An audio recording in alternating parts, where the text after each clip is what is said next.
Kita semua telah mengetahui bahwa Allah adalah satu-satunya Rabb atau Tuhan alam semesta yang menciptakan kita dan orang-orang sebelum kita, yang menjadikan bumi sebagai hamparan untuk kita mencari nafkah, dan yang menurunkan hujan untuk menyuburkan tanaman sebagai rejeki bagi kita. Setelah kita mengetahui demikian, hendaklah kita hanya beribadah kepada Allah semata dan tidak menjadikan baginya tandingan atau sekutu dalam beribadah.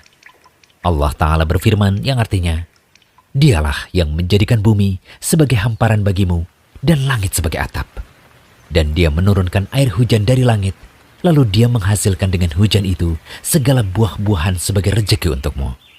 Karena itu janganlah kamu mengadakan sekutu-sekutu bagi Allah, padahal kamu mengetahui.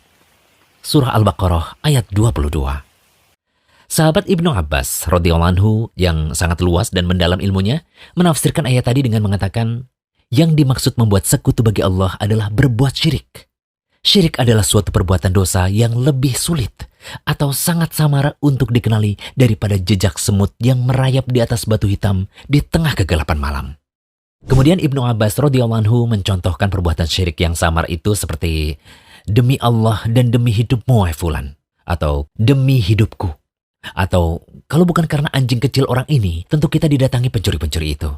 Atau kalau bukan karena angsa yang ada di rumah ini, tentu datanglah pencuri-pencuri itu.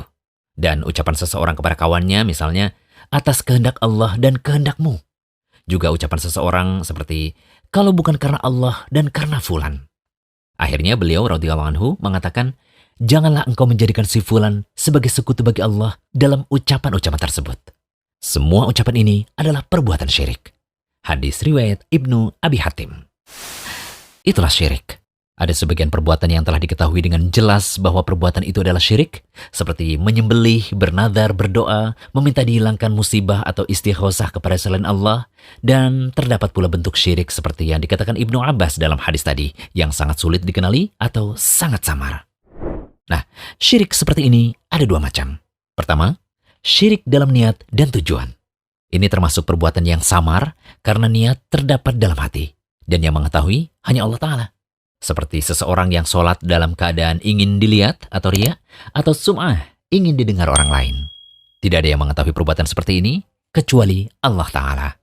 Kedua, syirik yang tidak diketahui oleh kebanyakan manusia.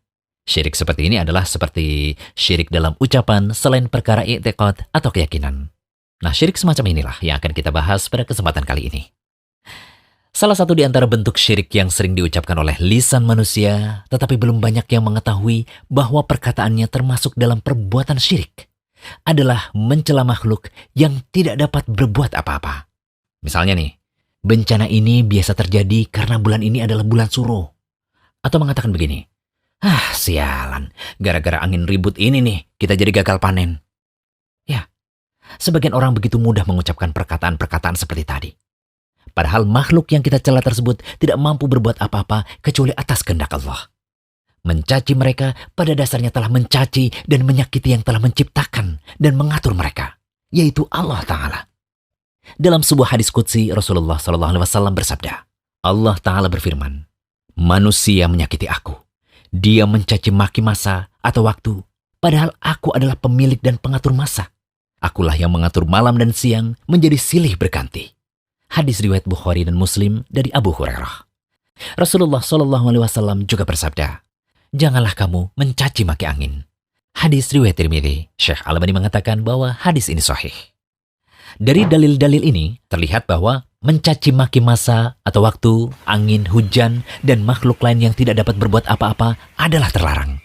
Larangan ini bisa termasuk syirik akbar atau syirik yang mengeluarkan seseorang dari Islam jika diyakini makhluk tersebut sebagai pelaku dari sesuatu yang jelek yang terjadi.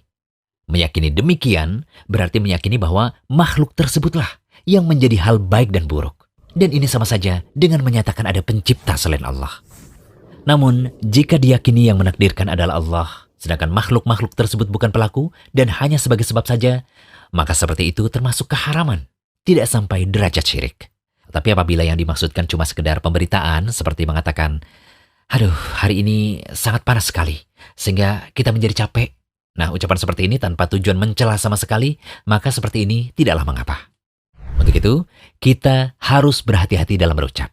Sebagaimana sabda Rasulullah Shallallahu Alaihi Wasallam, sesungguhnya ada seorang hamba berbicara dengan suatu perkataan yang tidak dia pikirkan. Lalu Allah mengangkat derajatnya disebabkan perkataannya itu.